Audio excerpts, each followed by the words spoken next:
Única mirando al mar, parte 4, capítulo 4. Vimos donde nos quedamos y da gusto de ver que de verdad les gusta que leamos estos libros. Yo lo voy a hacer completo. Así que adelante y gracias por el apoyo y las suscripciones. Sigan así, gracias. Sigamos leyendo. Capítulo 4. Sería por la brisa fresca de esa noche aquella ventisca que le refrescó el aliento de indigestión milenaria al basurero, o tal vez por la lata de calamares probablemente encomendada al descuido que Única encontró una de las bolsas más cotizadas por los buzos, lo que sobrecogió a la pareja casi anciana, Momboñombo Moñagallo, que siempre le había andado al amor por los ruedos, y Única Conitrillo, que lo había circunscrito a su manifestación materna desde que se halló con el bacán. Esa noche no perfumada, sino menos apestosa, se miraron a los ojos largo rato callados, bajo la luz de la lámpara de Canfín, que cuando había Canfín les alumbraba sus soledades compartidas. Se miraron hasta que Momboñombo le pasó el brazo por los hombros y la arrimó a su pecho, y ella se quedó quietecita, como sintiendo un afecto que ya había descartado desde hace años atrás, como para sentirlo solo unos segundos mientras se le terminaba. Momboñombo Moñagallo le dijo algo que a ella le pareció muy bonito.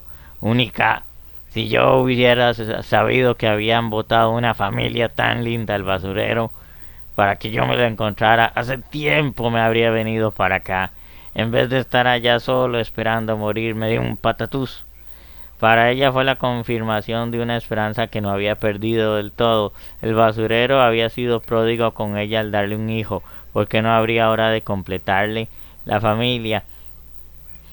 Los casi ancianos se miraron otra vez y se les hizo el milagro del amor reciclado cuando encontraron en sus labios los besos que en toda una vida nadie ni estrenó nunca ni votó para ellos.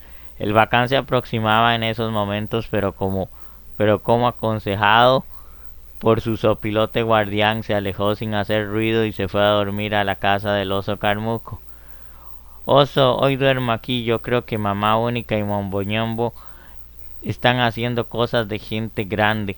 El oso Carmuco entendió, le esponjó una buena caja de cartón y le prestó una cobija, lo dejó acostado, buscó su Biblia y se fue a leer a la luz de una candela.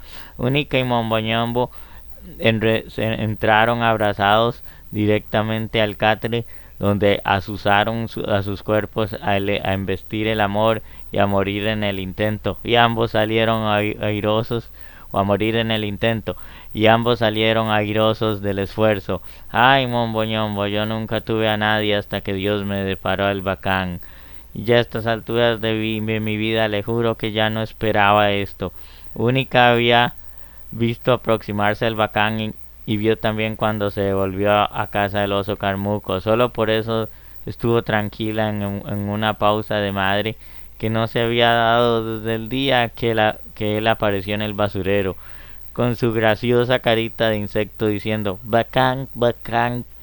Momboñombo reconoció que él tampoco le pedía tanto a la vida y que seguro por eso se le había hecho, pero como cómo estar del todo al margen del margen de las morales heredadas es imposible. El viejo no tardó en proponerle a Única matrimonio, para que nadie tenga que decir a los viejos no nos luce perder el tiempo, dijo Única completamente decidida.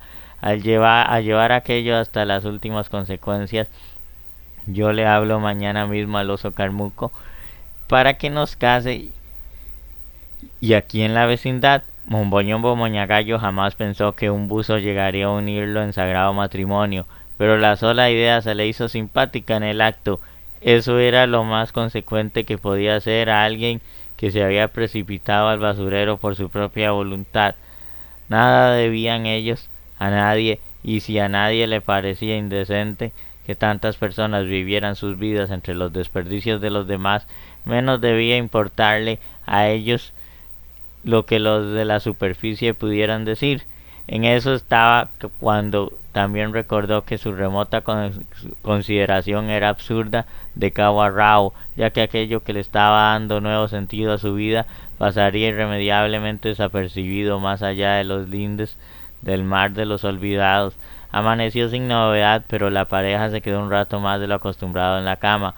Después de todo, esa sería con mucho toda la luna de miel a la que podía aspirar el futuro matrimonio moñagallo. El bacán llegó a tiempo para el desayuno y entró con el oso Carmuco, y ambos miraron con malicia a la pareja. Único Conitrillo solo soltó una carcajada que dejó de ver en detalle el mecanismo alambrado de su dentadura postiza, y le dijo al oso que llegaba como caído del cielo: así es, doña Única, como ya no servía en el cielo, me botaron aquí. El oso Carmuco escuchó atentamente la solicitud de matrimonio de los ancianos, un tanto rejuvenecidos esa mañana. Entre todos le explicaron al bacán lo que aquello significaba, y él se fue a sentar directamente en los regazos de Monboñombo, lo abrazó y lo besó con todo y sus barbas mojadas en el café de procedencias múltiples de Única. Ella se unió al abrazo. El oso Carmuco prometió un hermoso sermón, sin disimular la emoción que sentía por la primera boda que iba a realizar en su vida. Apuró su café y salió a prepararse. Hacia la tarde todo el basurero estaba enterado de la boda, desde los buzos pioneros hasta los más recientes algunos que el mismo Monboñombo Moñagallo, como los llamados los novios, una parejita muy joven que frecuentaba el basurero desde hacía un par de semanas.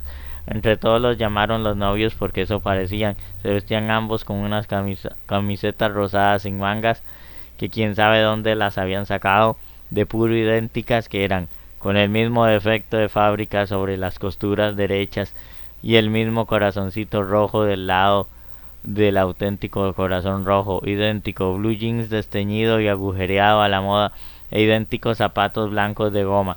También fueron invitados los conductores de los tractores, los conductores de los camiones recolectores y los recolectores mismos. Asimismo, fueron invitados los vigilantes de la entrada del basurero y los cobradores de las diferentes cuotas por pagar de acuerdo con la calidad y cantidad de basura. La boda se fijó para el lunes de la semana siguiente para tener tiempo de organizar la celebración, y el resto de los días solo se habló de eso en el botadero de Río Azul. Todos los vecinos del precario participaron del evento. Única sacó su único vestido más o menos entero. Monboñombo sintió de pronto el impulso de ir a la superficie a recoger de lo que había sido su casa, su traje entero y sus zapatos negros de cuero, pero fue solo un impulso. Volver, ¿y para qué diablos voy a volver? Volver, como si necesitara algo de allá, como si no fuera suficiente con lo que he encontrado aquí: mujer e hijo, techo, amigos y cariño de sobra. De todos modos, aunque volviera, ya nada más allá arriba tendría sentido. Con toda seguridad ya mi casa fue abierta y mis cosas tiradas a la basura.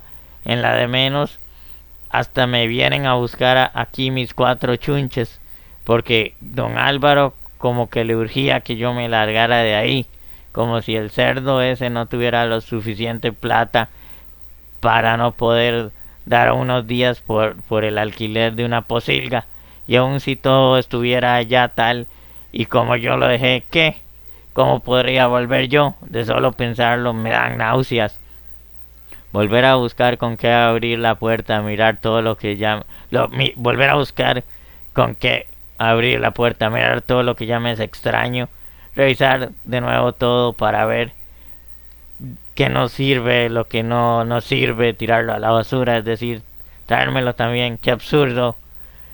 Y si me diera nostalgia por todo aquello, por eso es imposible. Yo ya no soy de allá. ¿Cómo podría yo reintegrarme a todo lo que dejé?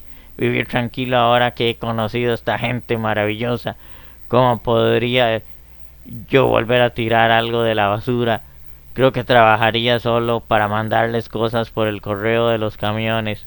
esto para el Bacán, todos mis libros, esto para Única, todos los perfumes y desodorantes que pudiera comprar con un mísero sueldo, esto para el oso Carmuco, todo lo necesario para su ministerio, esto para la Llorona, un muñeco de esos nuevos que cualquiera confundiría con un bebé de verdad, plata para los novios, para que ahorren y se casen algún día, y cómo podría volver a tirar un desecho a la basura, tirar por ejemplo los papeles del excusado con la raya de mierda, si son de lo que más apesta aquí en el basurero, porque nada es más hediondo que lo que el mismo cuerpo bota, porque ya ni él se lo aguanta.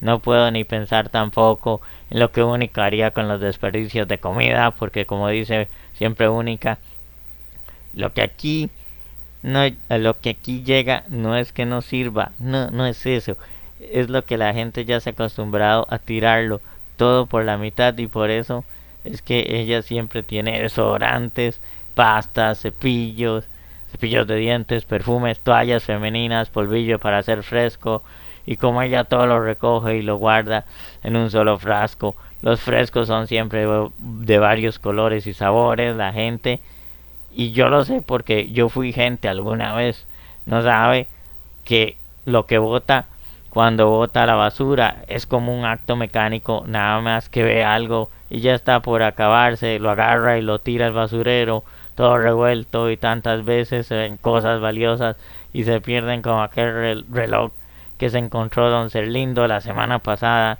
y vendió en 20,000 pesos. Y eso es por la costumbre esa de tirado todo al basurero. Es como digo yo, la gente tira algo a la basura y ese mismito instante lo olvida para siempre. Y por eso es que a veces hasta es medicinal tirar algo a la basura, sobre todo aquí, que es algo que ha hecho daño, pero igualmente todo viene a dar aquí, todos los ríos dan al mar, y tantas veces hasta las penas se reciclan solo para la gente que la gente las vuelva a usar. Y si yo volviera, solo me traería mis libros para regalárselos al Bacán. Entre unos buzos y unos guardas socarrones del lugar armaron a martillazos una suerte de altar desde donde el oso Carmuco diría su sermón. Las esposas de los recolectores recolectaron cuotas para regalarle a la feliz pareja lo que más necesitara, que fue por supuesto un saco de arroz. Entre las mismas mujeres del basurero convencieron al Bacán de que se dejara rasurar sus barbas y bigotes y cortarse el cabello, por lo que recobró como por magia el aspecto de un niño de su último cumpleaños. Un vecino de Río Azul que se enteró de la cosa, le envió a Momboñombo un traje viejo con corbata y todo, que le quedaba un tanto estrecho, pero fue importante para darle ese toque de solemnidad que la ocasión requería. Todos aportaron comida y alistaron los restos de licor que venía en las botellas condenadas. Guaro sí que no va a faltar, les dijo Única a los buzos, porque si hay gente que traga guaro, esos son los ticos. A el Bacán le pusieron un traje entero que lograron reunir entre varios, con zapatos blancos y pantalones cortos que dejaban ver el peluzal de las piernas del niño. La boda estaba lista para el lunes por la mañanita, pero hubo que postergarla para el martes a la misma hora, porque el oso Carmuco le vino una fiebre de la emoción que lo tumbó contra su voluntad todo el día en su cartón.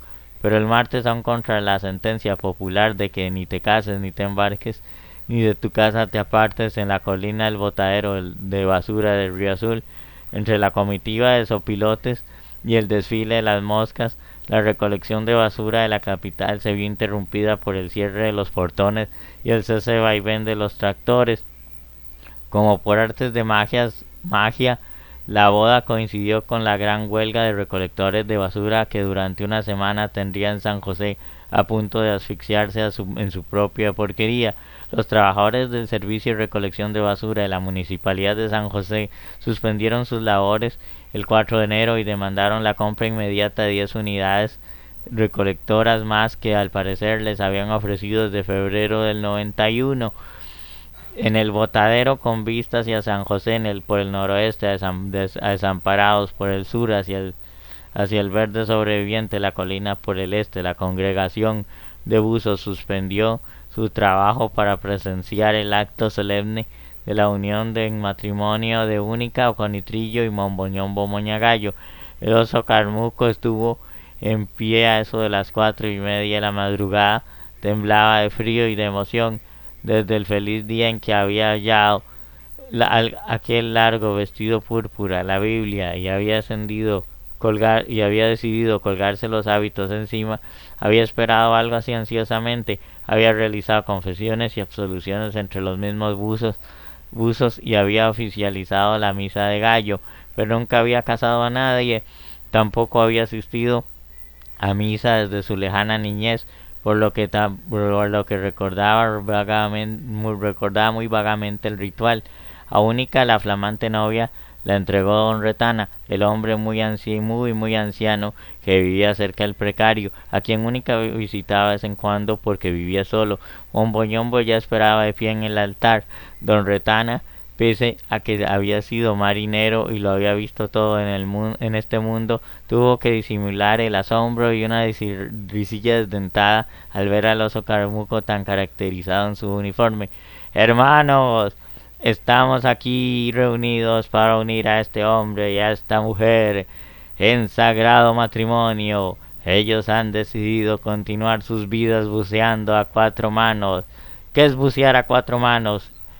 ¿Qué es bucear a 4 manos? Interrumpió el bacán. Bucear a 4 manos es remendar a 2 agujas. Y remendar a 2 agujas, pujar como uno solo. Poneos de pie. El bacán llevaba un palito con los anillos con que don Retana había donado a la causa y habían sido de su propia boda, y los guardaba entre sus cosas desde el día de su viudez. Los buzos aplaudían y silbaban cada vez que el oso decía algo, pero ellos, lejos de molestar al cura, lo hacía sentirse orgulloso. Hermanos, estamos aquí reunidos porque vivimos aquí y somos vecinos de Única y Momboñombo. El oso Carmuco tenía un leve recuerdo de que en las ceremonias se leían pasajes de la Biblia, luego se comentaban, por lo que comenzó a leer el Antiguo Testamento. Después de 10 minutos de lectura no muy fluida, el bacán interrumpió para pedir permiso para sentarse. Podéis sentaros en paz, cerró la Biblia y prosiguió. Como habéis visto, hermanos, Dios echó a Adán y Eva del paraíso porque algo sucio habían tirado por ahí. Se comieron las manzanas prohibidas y dejaron el paraíso lleno de cáscaras y de semillas. Pero Dios envió un ángel con una escoba y los obligó a limpiar todo y a largarse, pero se tuvieron que llevar la basura con ellos. Después, Dios les dijo que se tenían que ganar la comida con el sudor de la frente, pero eso siempre buscaban entre la basura, por si les había quedado algo de comer. Así pasó que cuando murieron dejaron la basura a sus descendientes, y la basura fue pasando desde esa forma de mano en mano hasta que llegó a este basurero, y esa fue la primera basura que hubo aquí. Por eso es que nosotros buscamos comida aquí. Estaba en medio de su comentario cuando un par de buzos adolescentes se pararon detrás de él y le levantaron la sotana hasta la cintura y dejando sus vergüenzas al viento, y lo que provocó una carcajada general. Todos estaban contentos y celebraron la broma gritándole al oso: ¡Mucha ropa! ¡Mucha ropa! Él continuó su comentario, pero le volvieron a alzar la sotana. Entonces aprovechó lo que estaba aguantando desde hacía rato y le soltó un sonoro pedo en la cara a los bromistas. La congregación se revolcó de la risa un buen rato. A Única hasta las lágrimas se le salieron de las carcajadas, pero luego ella misma apeló a la calma y ordenó a todos que se portaran bien, porque aquello parecía una fiesta de asnos. Lo hacía sin poder dejar de reír. El oso Carmuco deliró un buen rato más, sin que nadie se percatara excepto don Retana y Momboñombo, que pasaron viéndose con mirada de cómplice toda la ceremonia.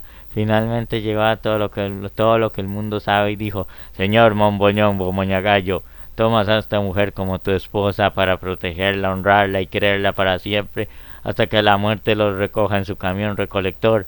Sí. ¿En serio te quieres casar con esta vieja tan fea? Sí.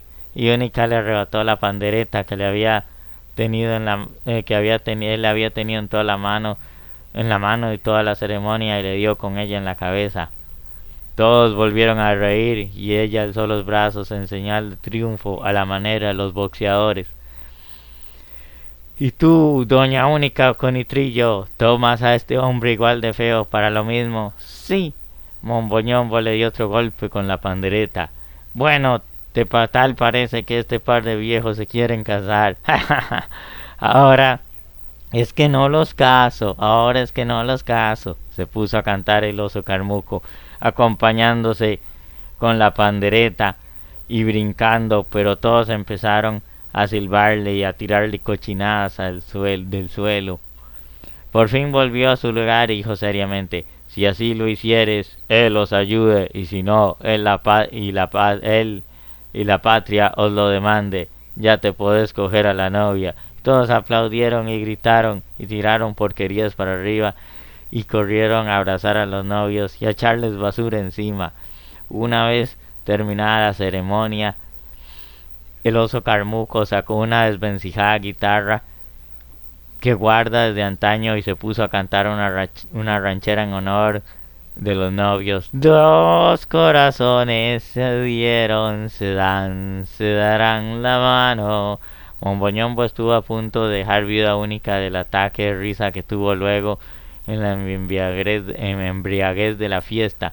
Los buzos comieron y bebieron y cantaron y folgaron, porque mañana de seguro ayunarían. El oso cantó todo el día entre el zumbido de las moscas y el ruido, y se sonrojaba cuando alguien lo felicitaba por el lindo sermón de la boda. El bacán jugó con otros niños, corrió entre los invitados, espantó a los opilotes a pedradas, lloró cuando fue reprendido por la madre por maltratar a los animales. Única estuvo emocionada, al igual que su esposo. Durante la ceremonia, de cuando en cuando le bajaba un par de lágrimas entre los surcos de la edad, entre suspiros, y agarrada de la mano de Momboñombo repasó su vida en los intervalos de seriedad de la ceremonia y pensó en su madre, doña Tena, la del diente prominente, que sobresalía sobre su lado inferior, a la que cuidó con su risible sueldo de maestra agregada todo el tiempo que le duró.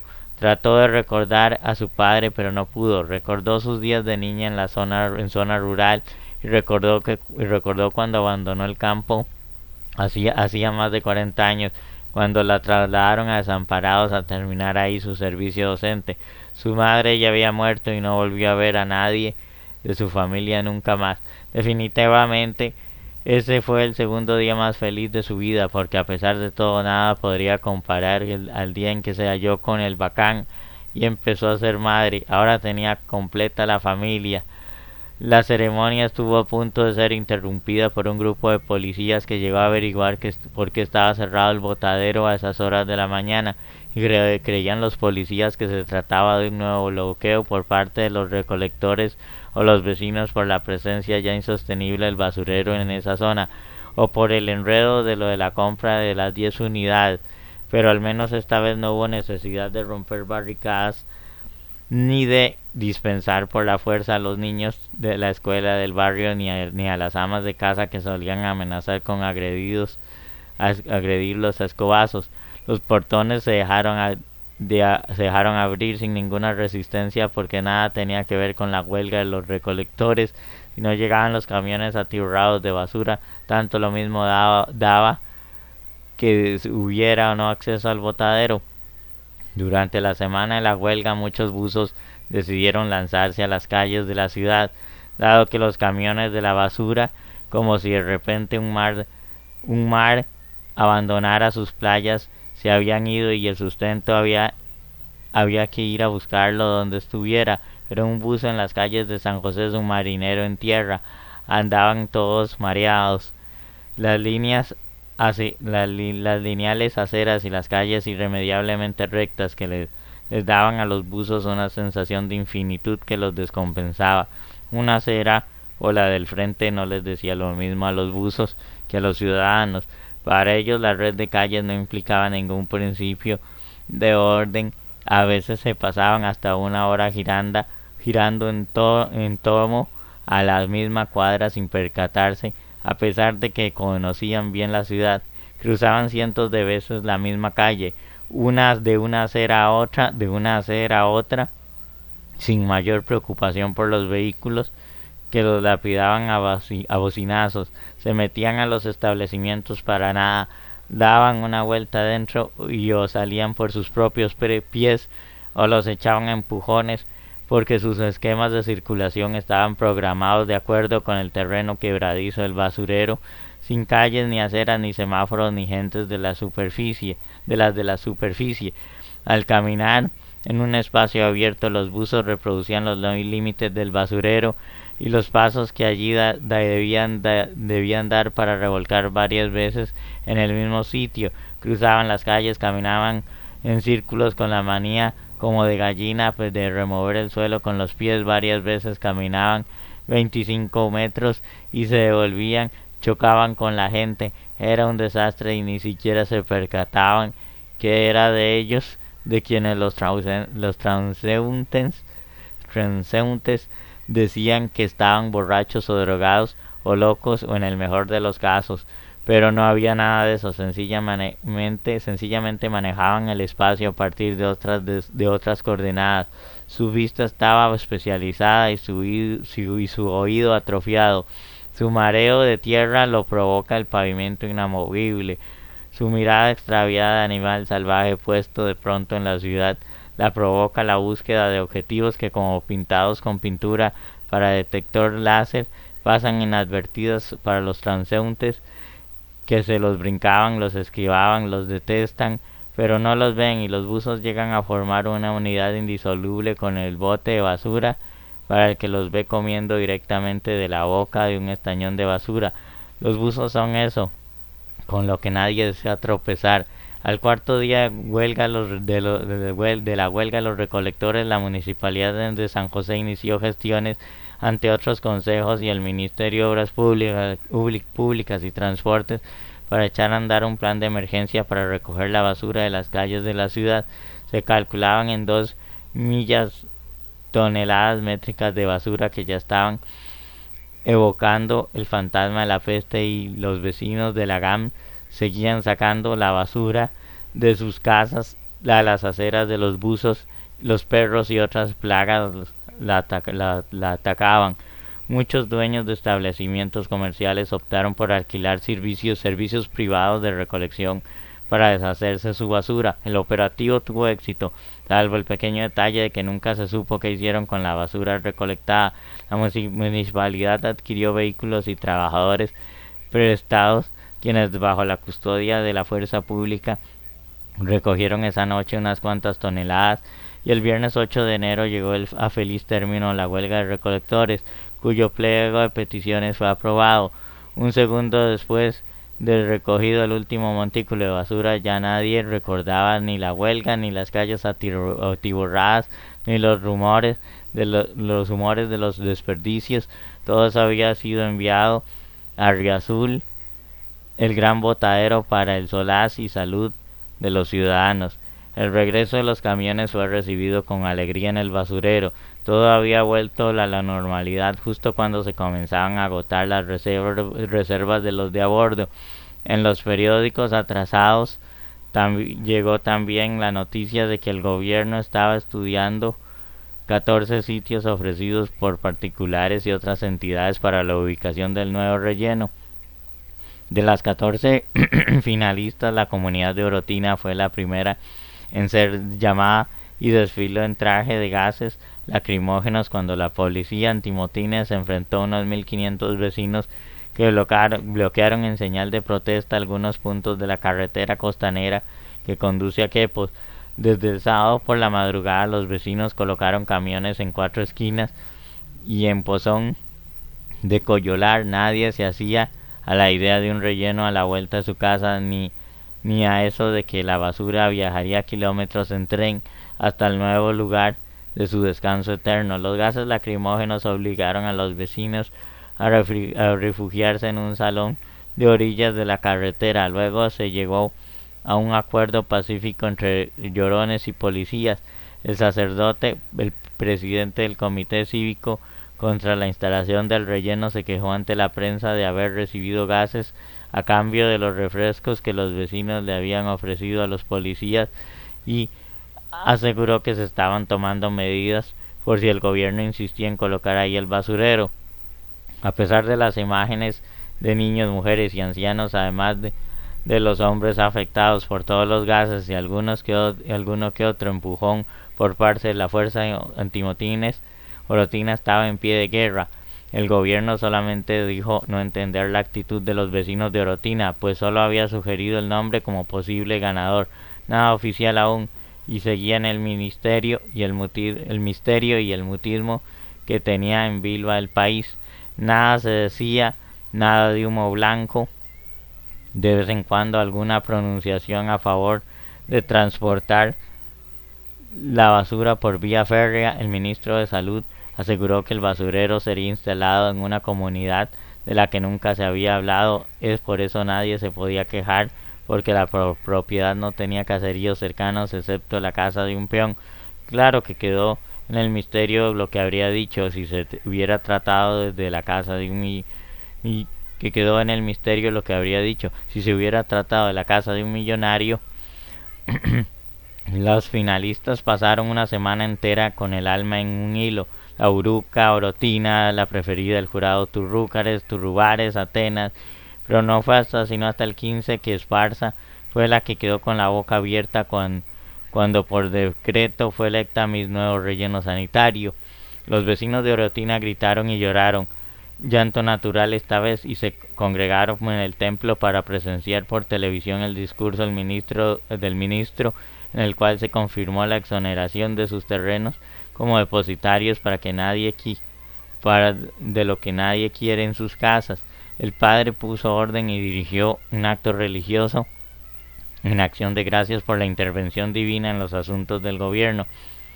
A eso de las 7 de la noche, unos 1500 vecinos de Esparza estaban en la carretera interamericana protagonizando un bloqueo, pero la fuerza pública ya estaba desplazando 800 policías antimotines y esperaban igual número de efectivos. El gobierno no estaba dispuesto a permitir la interrupción del paso por esa carretera.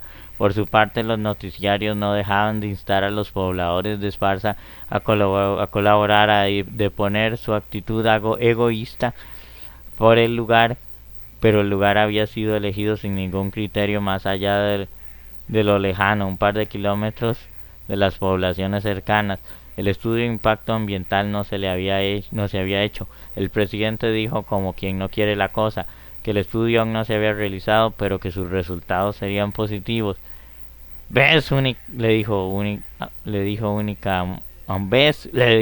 Moñagallo, cuando él le leía las noticias. Si hay estudio, pero está sin hacer. Los diarios del 17 de enero amanecieron con grandes titulares, pues la violencia había estallado en Esparza. Las fuerzas de seguridad lanzaron contra los vecinos granadas de gas lacrimógeno e hizo su aparición un tanque bomba de agua que 6 meses atrás aún dormía el sueño de los justos en un rincón del aeropuerto internacional. 25 metros de altura de su punto más elevado llenaron de pánico a los vecinos que bloqueaban las calles. El tanque había venido de Estados Unidos, ¿quién lo diría? Hacía cosa de 20 años prestó servicios de urgencia, 10 años en el departamento de bomberos del aeropuerto Juan Santamaría y fue dado de baja, pero fue descubierto por oficiales de policía inspirados en los programas de televisión y el gobierno le dijo: tanque, levántate y anda. Además de una inversión de 16 millones de pesos en su reparación, en la reconstrucción de su motor de diésel de 8 cilindros, la caja automática y reparaciones en la cabina para disparar agua desde ahí a través de una manguera muy gruesa a 450 libras de presión. Cuando el tanque entra en acción, lo acompaña un vehículo cisterna que lo reabastece con 2000 litros de agua. Los gases y el dúo dinámico de los carros de agua despejaron el área en cuestión de 8 minutos.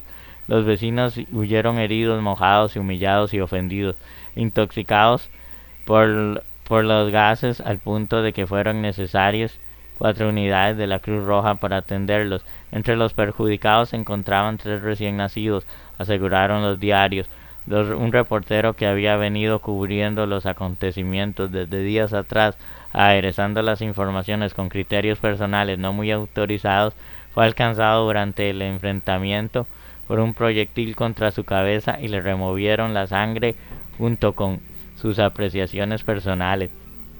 Todo se lo leía en voz alta Momboñombo a Única, y ella hacía un esfuerzo sobrehumano para compartir la preocupación con su marido, sin lograrlo del todo, en parte porque ya se había pegado el carpe diem de los buzos desde hacía muchos años.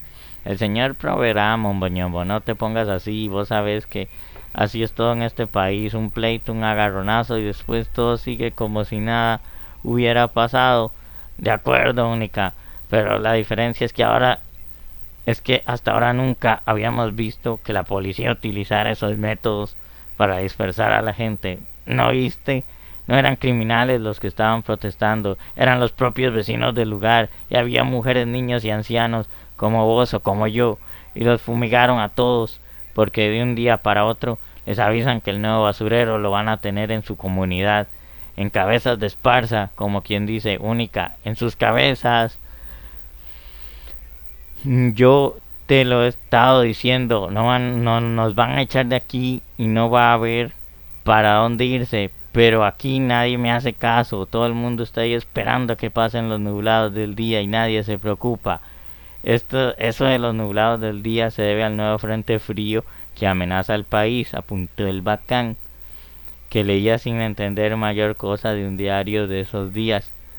Lo peor de todo es que en este enredo de lo que la basura, todo el mundo tiene razón y todos están equivocados. Mira, Única, los vecinos de por aquí, Río Azul, San Antonio, Terraces, y todos esos tienen razón. Llevan 20 años soportando esta barbaridad sin tregua.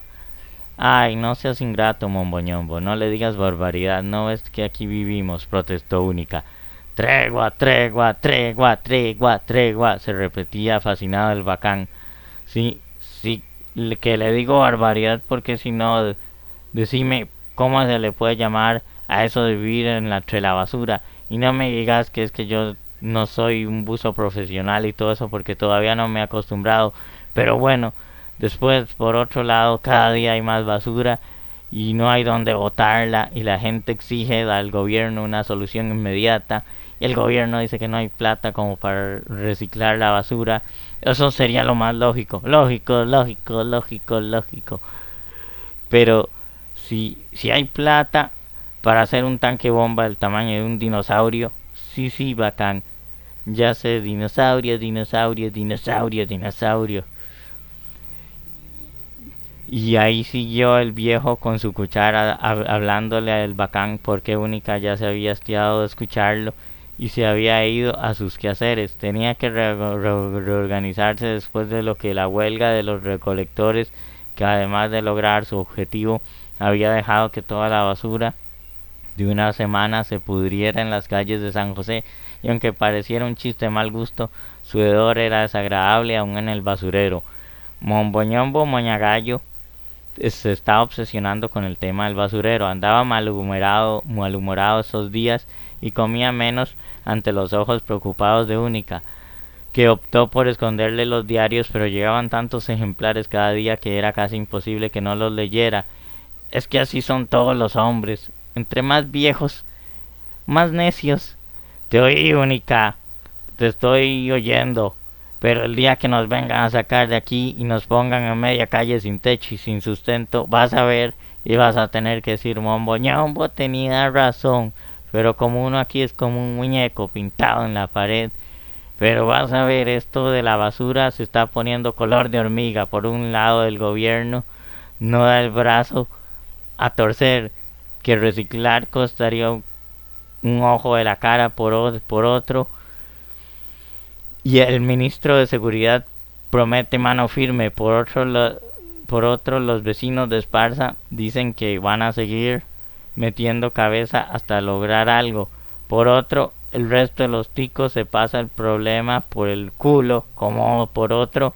Todos dicen que el presidente metió la pata, por otro, que el mundo está hasta el cuello de basura, por otro, todas las comunidades zafan el lomo, como les hablan del relleno. Finalmente todos dicen que tendrán que pasar por sobre sus cadáveres para ponerles el basurero como su vecindario, en su vecindario. Y nosotros estamos hasta la nariz de porquería. Como ves, Única, no se ha quedado quien no tenga involucrada alguna parte del cuerpo en el problema. Momboñombo, cállate, ya no te aguanto. Y el viejo se levantó y salió del tugurio refunfuñando y pensando que tal vez era cierto que aún no se había convertido en un bus auténtico, que todavía le quedaba un gramo de conciencia para detenerse a pensar que lo del relleno en Esparza era una locura, que le saldría carísimo al país, que aquello iba a parar en un montón de pequeños ríos por todo San José, en los llamados centros de transferencia, que como explica el periódico es desde donde cada comunidad va a empaquetar la basura para enviarla a la estación del Pacífico, donde nuestro desvencijado ferrocarril la llevaría a pasear por todo lado hasta llegar a Esparza, donde como no se venga otro terremoto y reviente el suelo y quede todo el mar lleno de porquería, o no se vuelque el tren. Y el viejo alzó la vista en ese momento, y era ya tarde noche y había luna. Una luz pálida simulaba las fosforescentes de las olas del mar conforme la luna cruzaba el basurero en una lenta consumida de brazadas impasibles que clarificaban la turbulencia, que daba la impresión de que se podía ver el fondo del estanque de las ilusiones vanas al paso de Selén desnuda. Momboñombo se quedó como hipnotizado viendo el paisaje nocturno en la quietud de una de esas noches sin camiones recolectores ni la ubicuidad de los buzos. Silencioso y sin luz artificial hasta el basurero adquiría cierto encanto apocalíptico, donde miles de lucecitas brillaban sin los colores del día, pálidas como luciérnagas sin intermitencia, al igual que la lata de gaseosa o la envoltura de los cigarrillos o una moneda o el tesoro sumergido de un galeón recolector fantasma de las basuras de los tiempos navegando solo para que la historia tuviera donde botar lo que le estorbaba. Todo brillaba diáfanamente atravesando con su luz el hedor como con un filo sin daga.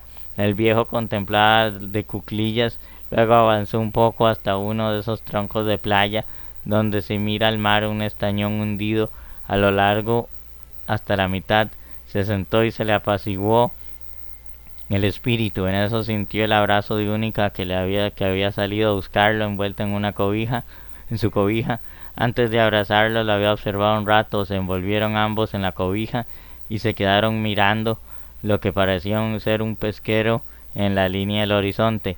Ella se agachó a alcanzar una lata de cóctel de frutas que flotaba por ahí y se la llevó al oído.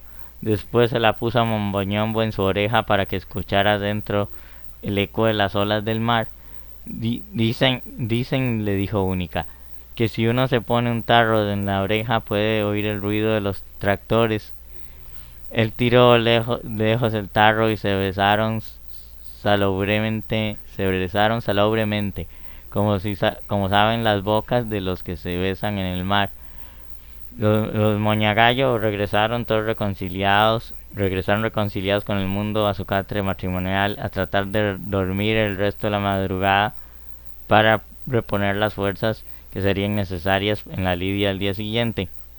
Los días se pasaban hasta de 3 en 3 sin que hubiera forma de alguna de enfilados en el mecanismo rígido de la semana. Sobre los rifles de los meses en la ruta de los años, Momboñombo siguió leyendo los diarios, pero trató de hablar menos de la cosa, sobre todo con Única, porque no quería hacerla sufrir. No con el problema, pues nadie sufre de lo que no vive, y definitivamente Única estaba tan al margen de la información que lo que él le leía parecía como si se tratara de otro basurero en otro país y en otro planeta. Pero enero no se fue invicto. Los vecinos de Esparza anunciaron que el documento legal contra el relleno estaba casi listo y que eso significaría un recurso de amparo en la sala cuarta. También amenazaron con tomar fuertes medidas si el gobierno no deponía el decreto. Por su parte, el gobierno había adjudicado la construcción del relleno a una compañía extranjera y a esas alturas estaban iniciando los trámites para iniciar los estudios de viabilidad del proyecto con una inversión inicial de entre 4 y 5 millones de dólares para una virtual vida útil de 30 años del relleno y para beneficio de los 13 cantones de San José y 4 de Cartago, pero a costo de la imagen y los problemas ambientales, por añadidura de la comunidad de Esparza. Para un bando la cuestión se reducía a que algo había que hacer con la basura, pero para el otro que fuera lo que fuera no podía ser en nuestra comunidad, porque además a cuenta de que tenemos los espartanos que tragamos la basura de San José y de Cartago. Si ya tenemos suficiente con el mar, que lo tienen hecho un basurero al pobre. Y listo, hemos terminado. Recuerden suscribir, compartir, comentar, dar me gusta y esperaremos la quinta parte de capítulo 5 próximamente cuando ya vayamos teniendo tiempo y disposición. Chao, hasta pronto, nos vemos.